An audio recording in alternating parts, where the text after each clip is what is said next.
Jamaah sekalian dirahmati Allah, alhamdulillah kembali kita diberi kesempatan oleh Allah untuk mensyukuri nikmat Islam dalam bentuk kita bersama-sama belajar tentang pedoman hidup kita, yaitu Al-Quran. Karena Al-Quran ini diturunkan menjadi penuh berkah, ya, dengan syarat kita mempelajarinya, merenungkannya. Kitabun anzalnahu ilaika mubarakun liyadabbaru ayatih waliyatadzakkara ulul albab. Bahwa kitab ini kami turunkan kepadamu wahai Nabi dengan apa? Penuh keberkahan, liyadabbaru ayatih, untuk direnungkan. Ya. Bukan sekedar untuk baca-baca saja. Ya, jadi untuk direnungkan isinya, ya.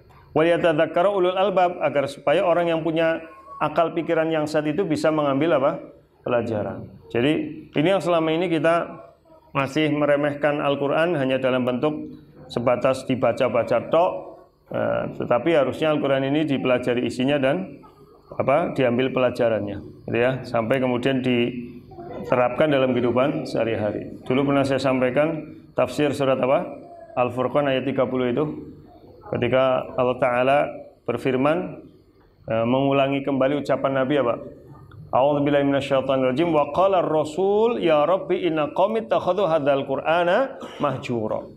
Rasul mengatakan, wahai Rabb, ya, kaumku telah meninggalkan Al-Qur'an, mengacuhkan Al-Qur'an.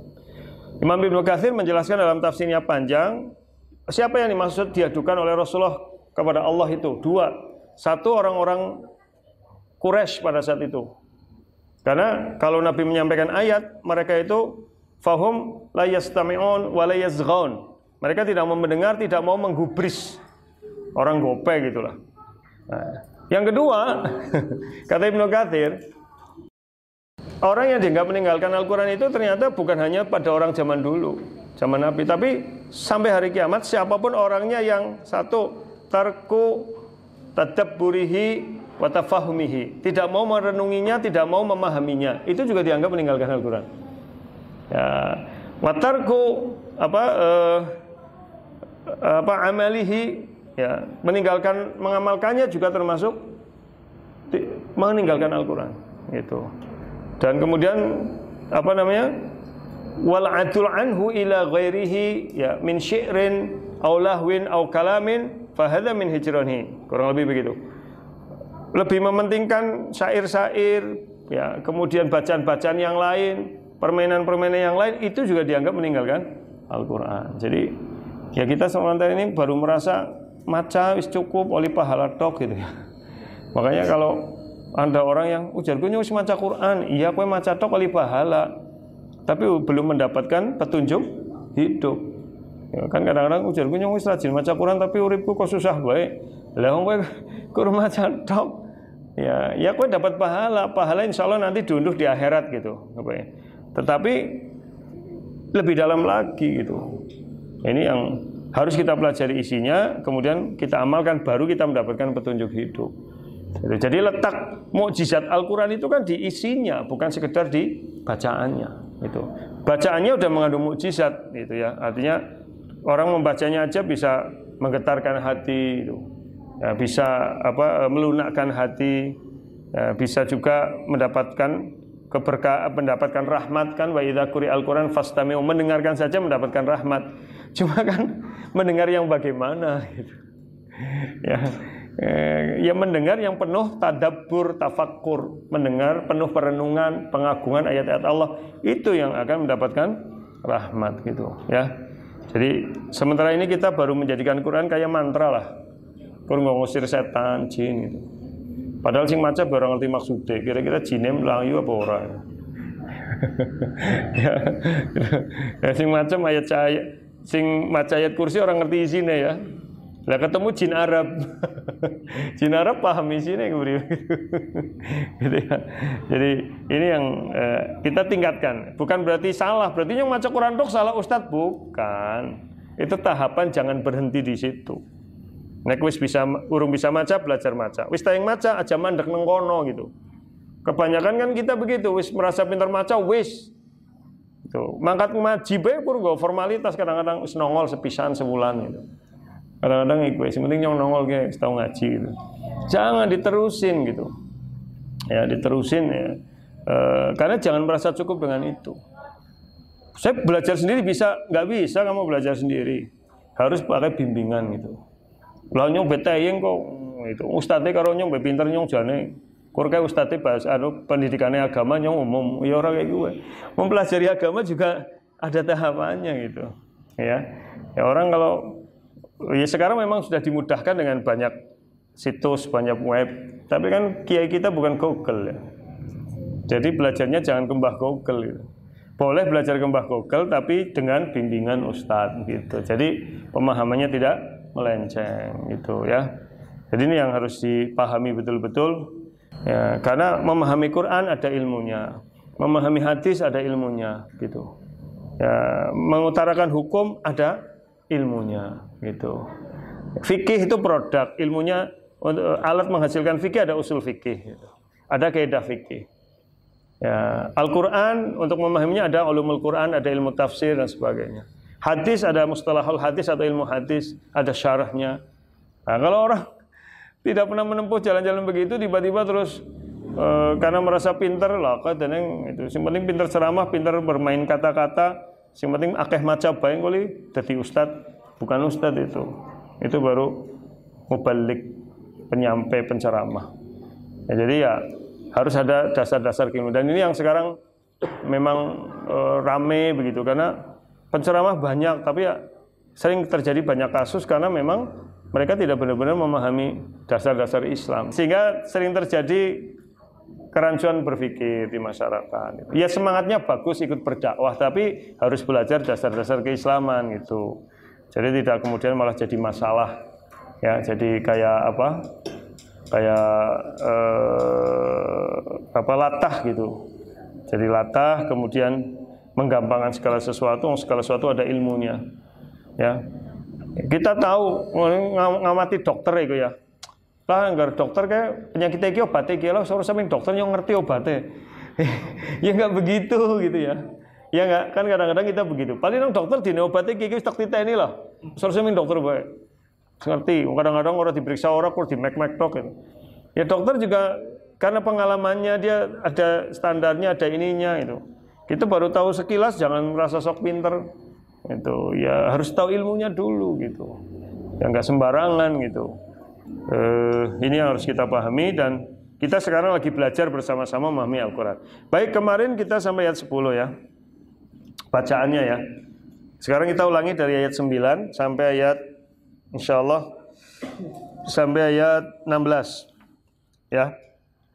Karena nanti ayat ke-17 itu ya sudah beda sub masalah itu, tapi masih berkaitan ya. Ayat ke berapa? 9 dulu. Kita tahu dulu bersama. A'udzu billahi minasy syaithanir rajim. Bismillahirrahmanirrahim. Baik, didengarkan dulu. Am hasibta anna ashabal kahfi war-raqim kanu min ayatina ajaba. Perhatikan huruf-huruf matnya ya. Kalau yang begitu semuanya sifatnya mengayun ya. Kecuali setelah tanda ya sukun atau alif atau wawu itu bertemu dengan hamzah. Paham ya? Kalau bertemunya dalam satu kata berarti wajib. Ya, berarti 3 harokat. 3 harokat, 3 alif atau 6 harokat. Tapi kalau bertemu dengan hamzahnya itu beda kata, 2 kata, ini berarti mad jaiz. Paham ya? Mad jaiz berarti boleh. Ya, boleh 2, boleh 3 alif gitu. Tapi jangan 1 alif. Kalau 1 alif itu yang mengayun tok, yang tadi contohnya. Kemudian إذ أول فتية إلى الكهف فقالوا ربنا آتنا ini ربنا ya kan? Alif ketemu hamzah. Jadi robbananya nanya panjang. Sekitar jaiz boleh 2 boleh 3 alif ya. Faqalu rabbana atina min ladunka rahmatan wa hayyi' lana min amrina rasyada. Fadarabna ala adhanihim ala. Nah, itu ketemu hamzah. Paham ya? Ini kalau di Quran tajwid sih warnanya beda-beda. Ya kan? Cuma kalau kayak gini kan apa? Harus titen gitu. Pokoknya titeni aja begitu. Ya, setiap alif atau wawu di sukun atau ya di sukun terus ketemu dengan hamzah itu. Ya kadang itu bentuknya alif tidak ditulis hamzah itu. Apalagi yang Quran dari Arab ini. Ya, cetakan Madinah nggak ada gitu. Itu ya harus titen gitu, ya. Baik. Fadarabna ala adhanihim fil kahfi sinina adada.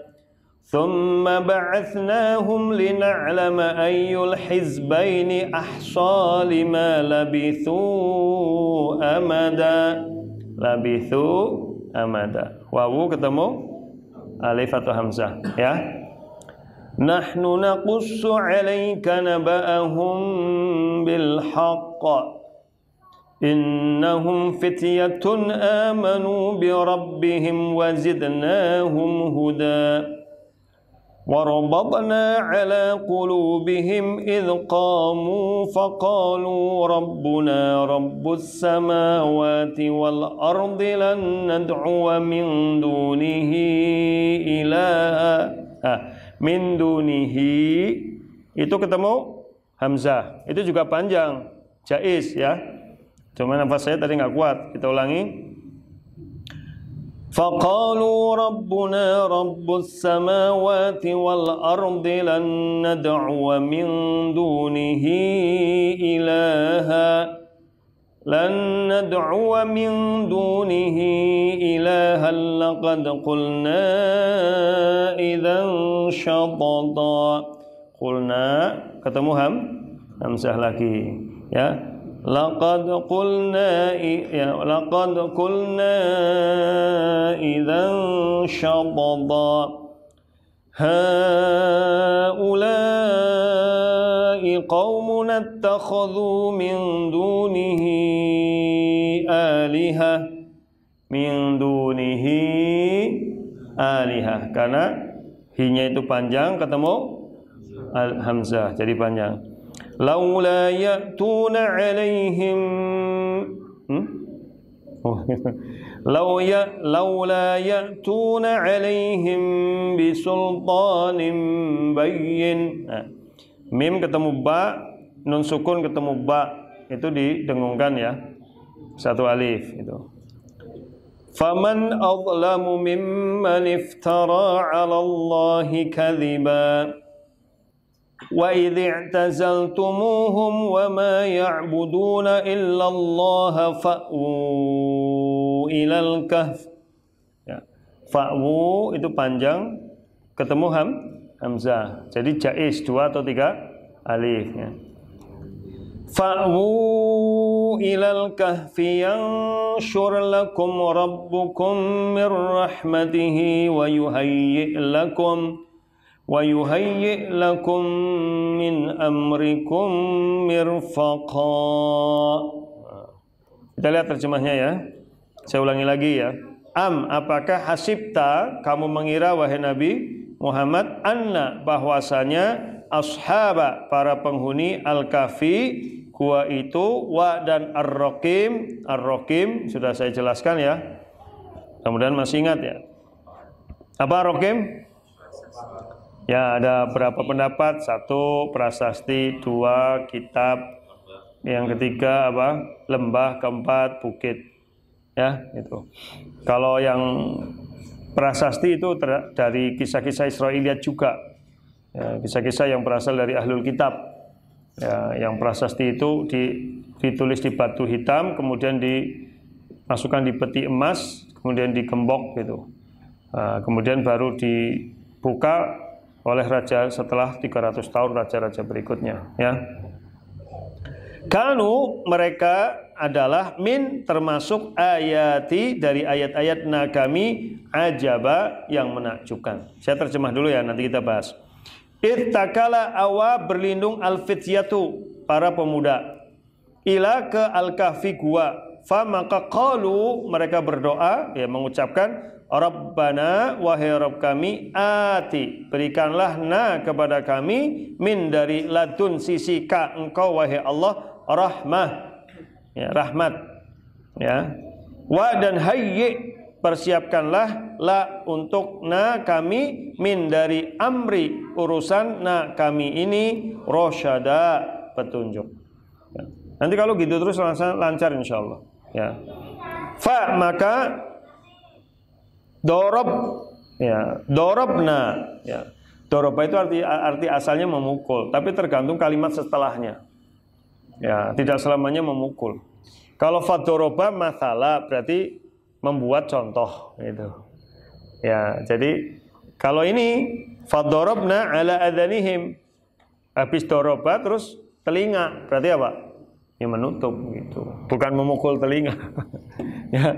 Fa maka dorobna kami tutup ala ya, atas adani telinga ya him mereka him ini masih ashabul kahfi fi di dalam al-kahfi gua sinina beberapa tahun adada bilangannya. Nah ini memang tidak disebut 300 tahun cuma beberapa tahun bilangannya ya. Thumma kemudian ba'atsna kami bangkitkan, bangunkan. Makanya yaumul ba'ats itu hari kebangkitan, ya kan? Kemudian hum mereka li agar supaya na'lama kami tahu ayu yang manakah al-hizbaini. Ya, dua golongan, hizbun itu golongan, hizb. Ada hizbul waton, hizbul syaiton. Itu golongannya setan itu hizb ya. Ahsa yang lebih tepat hitungannya ahsa itu lebih tepat hitungannya li atas ma ya apa-apa ya maksudnya waktu labithu mereka tinggal labithu itu mereka tinggal amada ya, maksudnya apa hitungan waktunya berapa lama ya, amada itu berapa lama waktunya. Nahnu kamilah nakussu yang menceritakan alaika kepadamu wahai Nabi Muhammad naba'a berita hum tentang ashabul kahfi. Makanya disebut nabi orang yang membawa berita. Jadi nabi itu dari kata naba'a orang yang bawa berita. Ya. Bi dengan al-haq benar. Inna sesungguhnya hum mereka fityatun para pemuda amanu yang beriman bi terhadap Rabbi Rabb him mereka wa dan zidna kami tambahkan hum untuk mereka huda petunjuk. Arti dasarnya robatu itu ikat. Nah, maksudnya diikat keyakinannya. Makanya disebut akidah itu karena ikatan. Ya, makna akidah itu secara bahasa adalah ar-rubtu ikatan. Jadi kalau belum mengikat berarti belum akidah. Sudah pernah saya sampaikan dulu. Kalau baru tahu itu baru pengetahuan. Itu pun pengetahuannya baru apakah ilmu yakin, ainul yakin, hakul yakin itu. Tapi kalau pengetahuan ini sudah melekat, sudah nggak bisa diutik-utik, wis yakin, golakokin, majalikin, maka itu baru menjadi akidah. Ya, wis nggak bisa ya karena sudah mengikat. Mengikat apa? Hatinya, perilakunya, sikapnya. Ya, makanya orang itu terlihat sikapnya, perilakunya, omongannya dari keyakinannya. Nah, dengan benar dan yakin benar, mesti ngomongnya yakin, ya enggak? Tapi yang orang yakin itu mandan deredek-deredek suaranya ora pede, ya kan? Begitu. Tapi jenengan yakin ngendarai motor nyong bisa, ya malah meliuk-meliuk gemagusan gitu. Tuh. Tapi nek ora yakin mesti ya apa meneh motore wong ngisi anyar gitu ya. Duh mok tiba. Kecuali sing dablek ya apa sih. Itu. Ya. Itu yakin itu. Jenengan nek ngoklambi anyar mesti mlakune beda. Karena yakin. Tereng. Orang tereng abang apa jenenge? nek anu layangan kayak sing nggih mandung apa? Mayung. Gitu ya. Mlakune mayung. Karena tapi orang kelambi sing ora cocok itu mesti orang yakin kan? Orang yakin. Nah, itu maka terlihat itu. Itu makanya disebut akidah. Orang kalau sudah menjadi keyakinan terlihat dari sikapnya, perbuatannya gitu. Itu. Makanya kalau nggak yakin ya, itu nanti diceritakan bagaimana keyakinannya pemuda itu. Maka dengan kalimat faqamu mereka berdiri. Ya udah, kita lanjut nih. Warabatna, kami teguhkan, kami ikatkan ala ke qulubi, hati-hatihim mereka. Maksudnya apa? Keyakinan. Ya. Fa'id takala qamu, mereka berdiri. Tuh. Ini nanti kisahnya mereka menjawab dengan berdiri di hadapan Raja Dekianus itu yang memaksa untuk menyembah berhala. Itu. Jadi bukan dengan duduk tapi dia berdiri menandakan dia ya yakin. Itqamu faqalu, maka qalu mereka berkata, para pemuda itu, Rabbuna, Rabb kami, Rabbus samawat. Rabb adalah Rabbnya as-samawat, langit-langit, wal ardi dan bumi. Lan tidak akan. Ya, lan itu artinya apa? Tidak akan nad'u'a, kami beribadah min dari duni, selain hi-nya ilaha, ya, ilah, ya, seilah pun. Kadang-kadang kita salah ya, seorang ilah kan orang pas. Seilah pun, ya, seilah pun. Saya sering baca tulisan tuh, seorang malaikat, kok bisa seorang malaikat? Hah? Satu malaikat berarti gimana? Semalaikat, tapi kan dalam bahasa Indonesia nggak ada. Tapi kalau di itu seorang malaikat, ya orang pas. Masa seorang malaikat? Malaikat itu bukan orang. Ya itu ya. Gitu ya. Jadi kembali ke sini. Tadi apa? La, sungguh, qad, benar-benar. La itu pasti atau sungguh, qad itu benar-benar atau sungguh. Ini untuk menunjukkan taukid, penguatan. Pasti benar-benar, qulna, ya, apa? Kami katakan itu. Ya, idzan, ya. Apabila tidak begitu, maksudnya gitu. Apabila tidak begitu, syatata, akan apa? Syatata itu jauh dari kebenaran. Nah itu ada orang namanya Syatoto. Aduh, kayak mulai jenengi kepriwe ya? Apa kun buka Quran ke Syatoto gitu. Padahal Syatoto itu artinya jauh dari kebenaran loh. Tapi mudah-mudahan maksudnya orang kayak gue ya. Ada kan namanya orang Syatoto itu? Berarti ya beda itu. Beda. Ini Syatoto pakai sin besar. Saya dulu ingat itu ada yang namanya, saya masih ingat itu. Min itu kirim majalah yang Pak Syatoto. Syatoto. Tapi mudah-mudahan bukan Syatoto itu ya. Karena Syatoto itu artinya apa? Jauh dari kebenaran. Haula'i, ya. Mereka itulah kaumna kami. Ittakhadhu, telah menjadikan min dari duni, selain hi-nya Allah, alihah, sesembahan yang lain.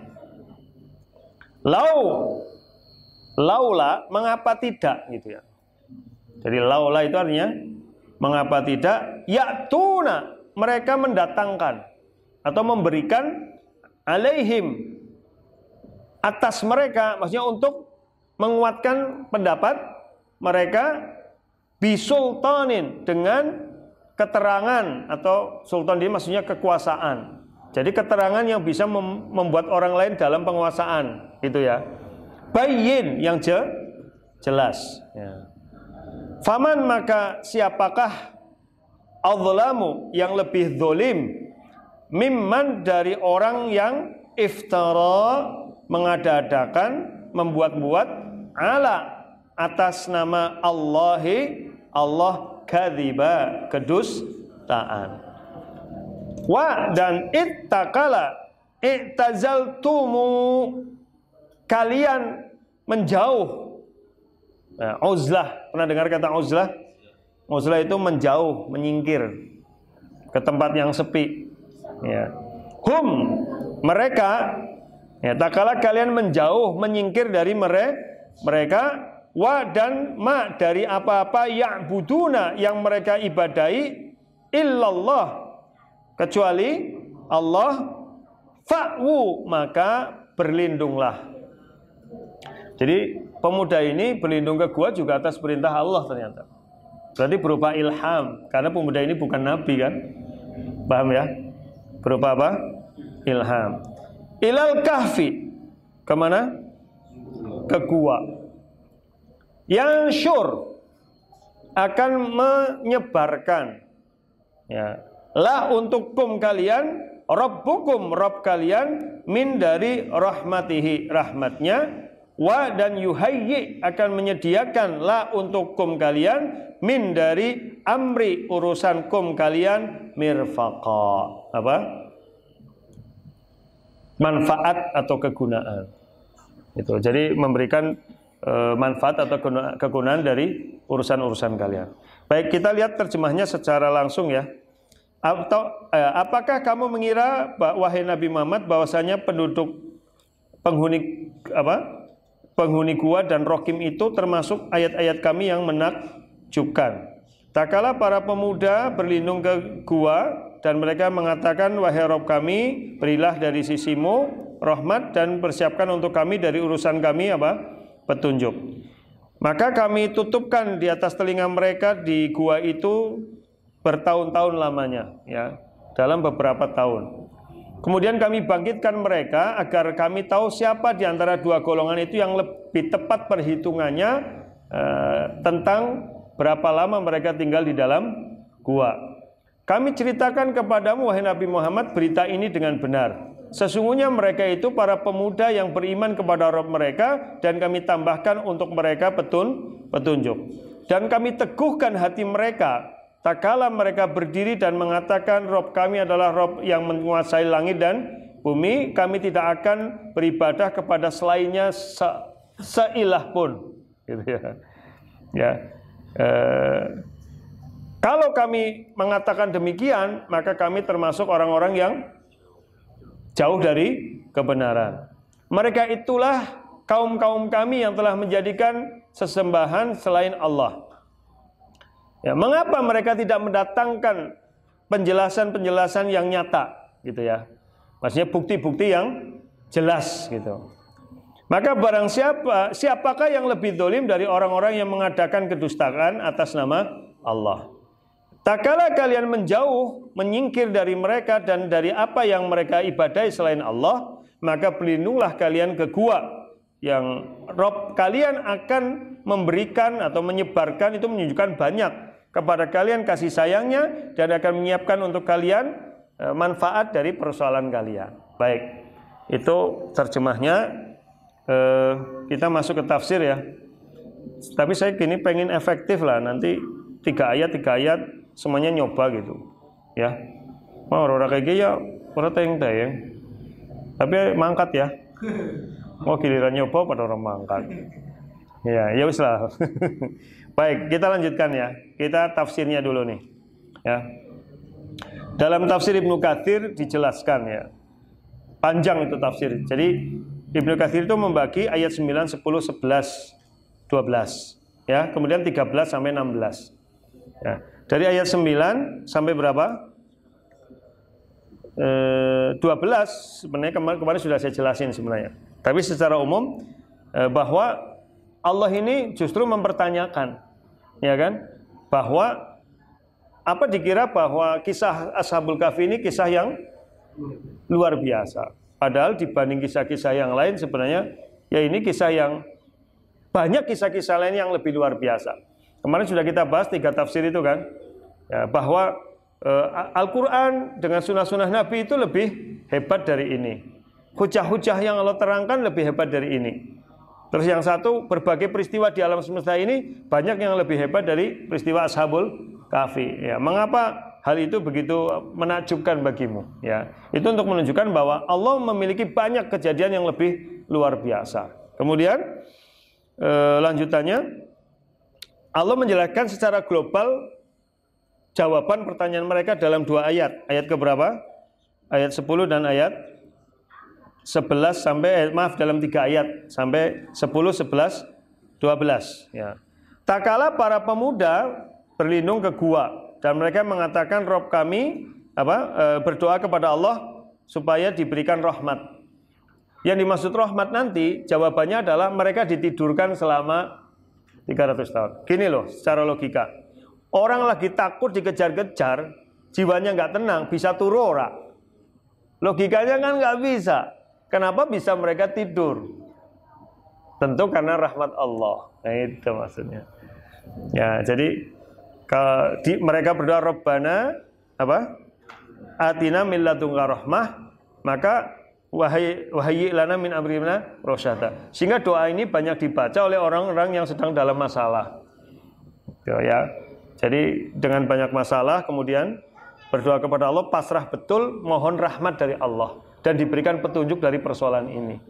Dan petunjuknya ternyata apa? Rahmatnya ditenangkan hatinya, gitu kan?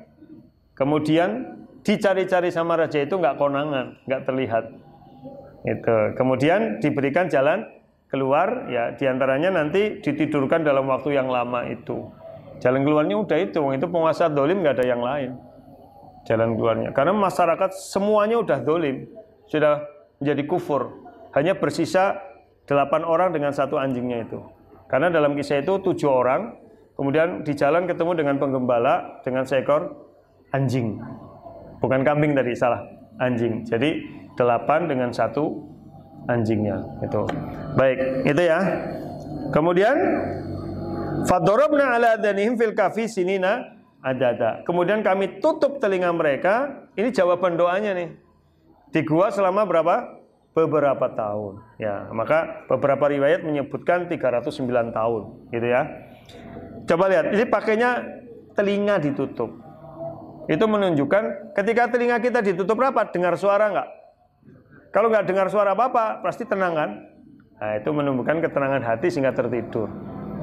Ya. Jadi nanti terbangunnya itu kan setelah ada dalam beberapa kisah, walaupun sebagian mengatakan kisahnya Israiliyat, ada penggembala yang kemudian masuk ke dalam gua dan merobohkan temboknya, sebagian temboknya setelah ditutup oleh raja. Walaupun kisah ini dibantah oleh para mufassir. Ya, kan ada 2 versi kisah nih. 3 versi Yahudi, versi Kristen, dan versi Islam. Dalam kisah yang Israiliyat dari versi Nasrani itu dianggap raja ini datang ke situ nggak nemu, hanya marah, ditutup pintunya dengan bangunan, dengan harapan mereka kan di dalam nanti mati gitu. Tapi dilihat dari ayat ke-17 nanti, kalau memang ditutup kenapa cahaya matahari masuk? Paham nggak? Nanti ayat 18, wataros syamsa idza tola'at, menunjukkan tidak ditutup guanya itu. Berarti murni Allah menutup mata raja itu, tidak bisa melihat, sebagaimana Allah menutup orang-orang musyrik ketika mencari Nabi Muhammad SAW. Bukan karena apa kemarin? Begitu. Itu rahmat dari Allah seperti itu. Kemudian tsumma ba'athnahum lina'lama ayyul hisbaini as-salima labithu amada. Kemudian kami bangunkan mereka. Ya. Bangunkan mereka supaya kami tahu siapa di antara 2 golongan itu yang lebih tepat hitungannya. Ya, artinya ini ada beberapa tafsir. Ya. Yang pertama adalah di antara para pemuda itu saling bertanya-tanya, kita tidur berapa lama? Ada yang mengatakan setengah hari, sehari gitu. Ya, jadi kemudian mereka sendiri supaya takjub. Nanti mereka menyadarinya setengah hari, ternyata sampai ya, karena nanti dalam kisah berikutnya mereka lapar, kemudian menyuruh salah satu orang untuk beli makanan. Ya, kalau dalam kisah Israiliyat dari versi Nasrani itu adalah namanya tamliha. Tamliha ini orang yang biasa. Ketika ke kota ini tamliha udah kaget, kok orangnya jadi baik-baik gitu, kok beda gitu. Terus pas beli makanan, yang kaget malah warungnya, dan ini duitnya, ya maka dikira nemu harta karun gitu. Hanya dilaporkan ke raja, cerita hanya dengan rajanya. Dia pun sudah takut di hadapan raja, dikira masih raja yang dulu. Katanya rajanya udah beda lagi, sudah beriman kepada Allah, sudah tidak syirik, rajanya beda, sudah Islam.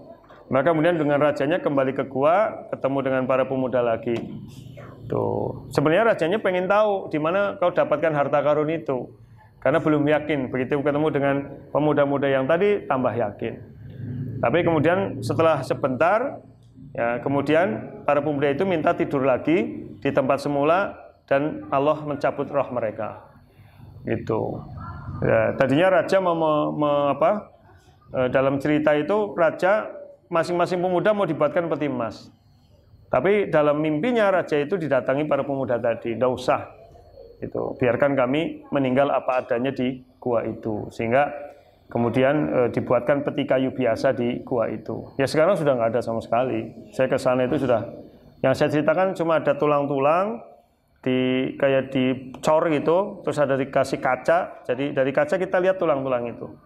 Tapi yang nggak tahu tulang siapa gitu di gua itu, ya. Baik. Kemudian baru ayat keberapa ini? 12. Jadi cara Al-Quran ini menjawab secara singkat. Ini loh kisah secara umum. Berarti ayat 10, 11, 12. Setelah itu baru rinci jawabannya. Gitu ya. Rinci mulai ayat berapa? 12. Nahnu naqussu 'alaika nabahum bil haqq. Kami ceritakan kepadamu wahai Nabi berita mereka dengan benar, ya. Karena apa? Sebenarnya kisah Ashabul Kahfi ini, ya, kalau dalam beberapa riwayat orang Arab jahiliyah sudah tahu, sudah ada, karena terbukti ada beberapa syair Arab yang menjelaskan bahwa tentang kisah apa? Ashabul Kahfi. Tapi ceritanya nggak jelas. Itu. Maka ayat ini justru menjelaskan ini loh kisah yang sebenarnya tentang Ashabul Kahfi. Ya. Kemudian innahum fityatun, sesungguhnya mereka adalah fityatun, para pemuda. Nah ini rahasianya. Jadi ceritanya begini, dalam tafsir Ibnu Katsir diceritakan. Jadi mereka sepakat, baik mufassir salaf maupun khalaf, mufassir klasik maupun kontemporer sepakat. Siapakah para pemuda ini? Mereka adalah anak-anak pembesar kerajaan Romawi. Itu disepakati. Jadi dulu Romawi juga banyak yang Muslim, ya, dengan nabi-nabi sebelumnya. Ya, yang mereka ini awalnya, ya, ketika berkuasa raja namanya Decianus. Yang ini agak banyak yang sepakat namanya siapa? Decianus. Dan raja ini memang punya aliran nyeleneh gitu. Yang raja ini mengharuskan ada perayaan tahunan. Dan perayaan tahunan itu dilakukan di luar kota untuk menyembelih kurban dan menyembah berhala. Dan orang berduyun-duyun datang, termasuk pemuda-pemuda ini. Ya. Ketika datang, pemuda ini logikanya, akal sehatnya jalan. Jadi kayak kia ya, gitu. Paham nggak? Jadi kayak temen gitu. Nah, terus diam-diam mereka menyelinap orang melu. Paham ya? Jadi terus tiap tahun juga begitu, nyelinap pokoknya minggat-minggat lah. Gitu. Tapi diam-diam, karena kalau tahu mesti raja disikat sama rajanya itu. Nah, terus dalam riwayat mereka menyelinap ana sing jagong nang ngisor wit gitu. Pertama siji, lama-lama datang satu lagi, dan masing-masing tidak saling kenal. Jadi nanti Ashabul Kahfi yang 7 orang ini tidak saling kenal awalnya. Itu kumpul di situ ada kurang lebih 7 orang. Dan semuanya diem, karena apa? Takut semua. Kan orang ngerti, minggat karena apa ya? Tuh. Takutnya kalau ngobrol nanti ngaku nyombong, acara apa lah, orang genah. Oh, gue berarti laporna raja gitu. Jadi diam semua. Jadi gue jagong tok meneng kabeh. Jadi sing bolos-bolos gue lah. Ya, angker zaman siki yang bolos nang pojokan udut gue misalnya. Kan gitu ya. Nah, karena untuk membantah secara langsung nggak, karena yang orang tua-tua itu ikut semua, bapak-bapaknya ikut semua. Ya, jadi cuma pemuda-pemuda ini. Ya, nah kemudian barulah salah satu pemuda memberanikan diri. Kita ini ngumpul, mesti ada alasannya. Gitu. Orang mungkin kan ngumpul ngene lah alasannya. Pada orang melu acara kae, gitu kan? Kemudian baru satu ngomong, iyalah itu batin masa kayak gitu gini-gini. Oh iya benar loh, ternyata sepakat. Nah itulah yang menjadi dalil dikuatkan oleh riwayat Imam Bukhari. Orang itu ya bisa bergerak bersama karena satu iman. Tidak saling mengenal pun kalau udah satu iman, satu keyakinan itu bisa bergerak bersama. Gitu. Banyak kejadian lah peristiwa gitu. Yang digerakkan karena dasar apa? Kesatuan iman. Nah setelah itu para pemuda ini gimana? Diam-diam sedewek minggat bae lah gitu. Kita bikin pertemuan sendiri. Itu ceritanya. Kemudian mereka mulai membangun tempat ibadah sendiri untuk 7 orang ini. Nah, membangun, ya, terus lama-lama kan curiga ya. Kira tahu keton mari ngendi gitu. Akhirnya ada yang tahu dilaporkan ke raja. Raja marah dipanggil pemuda itu. Ceritanya begitu. Ketika dipanggil, ini bunyinya nih. Ayat keberapa? Berapa? 14. Dan ada rahasia kenapa pemuda? Rahasianya apa? Ada yang tahu nggak? Kenapa pemuda? Kok tidak disebut orang tua? Karena orang tua itu kalau sudah meyakini sudah susah dirubah. Ya, apa? Wong tua gue yang harus meyakini susah dirubah. Dapat ilmu apapun ora baik. Nguyut angel. Nek kurang dipetek ben ora berubah. Beda dengan pemuda. Ini isyarat pemuda itu mudah menerima kebenaran mau menerima ataupun menerima keburukan. Itu pemuda. Makanya nggak heran ya, rata-rata teroris nom-nom. Kenapa? Mudah didoktrin. Hanya modal wong sing kira-kira semangat agama, doktrin sitik, wis. Ya, langkah kok teroris tua. Secara logika sing ngebom sing tua-tua apa sing gari matine tok kan iku mbok. Tapi kenapa pemuda-pemuda itu? Karena memang yang tua sulit didoktrin. Ya enggak? Itu. Tapi kalau yang muda-muda ini mudah dimasukin doktrin. Itu rahasianya. Makanya coba sekarang lihat. Itu banyak aliran-aliran sempalan-sempalan yang enggak benar, itu sasarannya siapa? Pemuda. Syiah itu sikat yang disikat pemuda. Anak-anak muda dikasih kajian yang menyenangkan, dirusak pikirannya. NII juga pemuda kan? Itu. Ya, jadi banyak gerakan-gerakan menyimpang dalam Islam itu doktrinnya yang diserang siapa? Pemuda. Karena pemuda itu mudah menerima. Itu. Baik itu kebenaran maupun keburukan itu. Ya, makanya memang usia muda itu usia yang bagus sekali untuk mendoktrin kebenaran, ya, jangan keburukan. Ya, tapi kalau pergaulannya rusak susah. Itu ya. Kadang-kadang ada orang ya dari kecil baik gitu ya, dididik dengan baik. Tapi begitu remaja, pergaulannya rusak sampai mahasiswa, wis rampung. Wis keton gitu aneh. Karena waktu-waktu itulah waktu yang sangat vital, sangat apa? Sangat kritis ya, untuk mendoktrin itu. Paham ya? Ini rahasia apa? Fityah. Makanya Soekarno paham itu. Makanya dia mengatakan berikan padaku. Iya, menggoncang. Itu benar. Imam Syafi'i juga mengatakan inna fi aitis syabab amrul ummah wa fi aqdamim hayataha. Sebenarnya di tangan para pemuda itu terkelak perkara umat dan di kaki mereka masa depan umat diletakkan begitu. Tapi pemuda-pemuda sing orang ngantukan. Nom ngantukan. Dikir mones terus laswe liri. Baru yang gesruk. Ujug-ujug hilang. Ya, adan orang metu komat nembe nongol. Nah, ini pemuda apa kiye? Halo? Mudah berantai telo kiye. Ya. Jadi pemuda-pemuda yang kuat ini. Maaf ya, saya orangnya jujur, jangan tersinggung ya. Kok pada tersinggung ya? Ya. Kalau Pak Dorin, Pak Yoko bukan pemuda, ini udah lansia awal. Loh, lansia awal itu usia 45 ke atas. Usia 45 ke atas itu udah lansia awal. Benar, masa lansia awal. Saya sudah lansia awal. Apa menimpa gede marasung lu itu aman ini.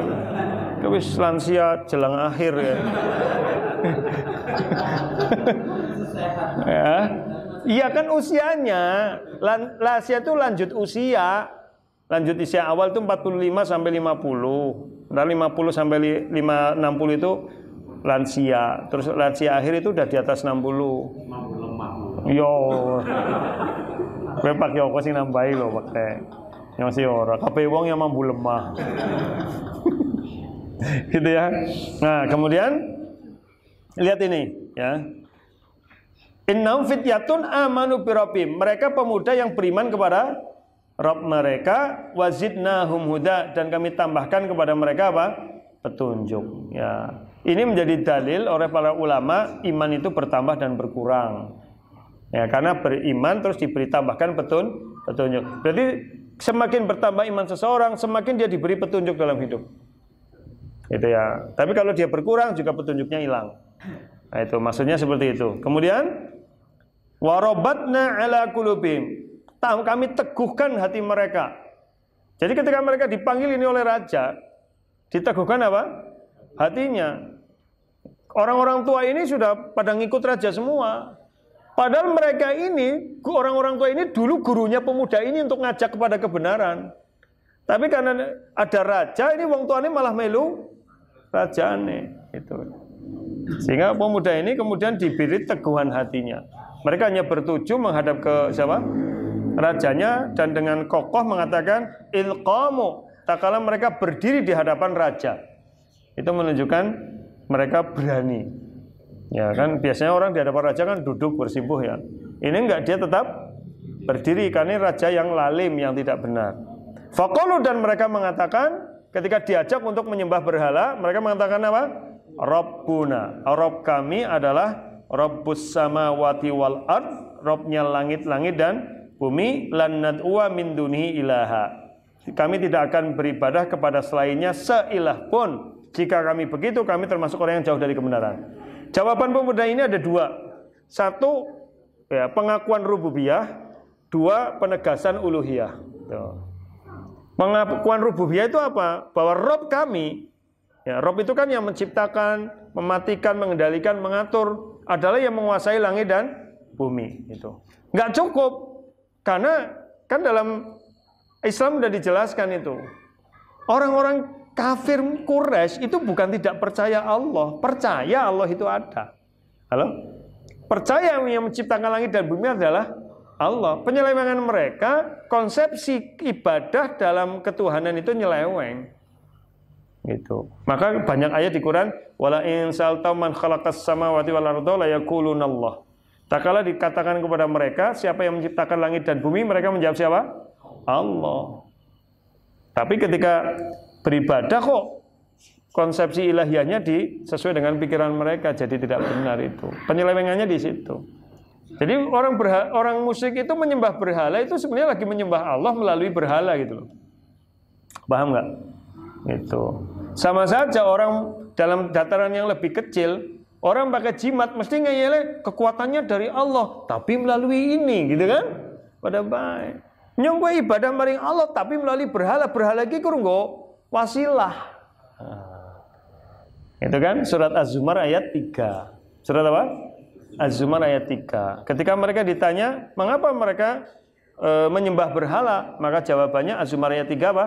Mana'buduhum, kami tidak menyembah berhala itu illa liyuqarribuna ilallahi zulfa, melainkan kami jadikan berhala itu wasilah supaya kami dekat kepada Allah dengan sedekat-dekatnya. Jadi jangan dikira orang kafir musyrik itu nggak percaya Allah, percaya, paham ya?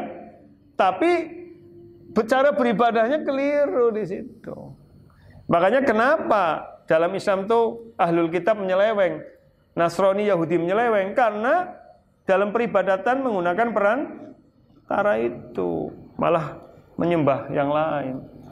Itu ya. Nah, ini yang harus dipahami dengan baik. Nah, terus mana tadi? Laqad qulna idzan syatata. Ya, maksudnya kalau mereka tidak begitu, mereka termasuk yang jauh dari kebenaran. Ya, ini waktunya udah malam lah. Sampai sini dulu ya. Ya, aku qouli hadza wa astaghfirullah rabbana fanfa'na bima 'allamtana subhanakallahumma bihamdik asyhadu an la ilaha illa anta astaghfiruka wa atubu ilaik. Assalamualaikum warahmatullahi wabarakatuh.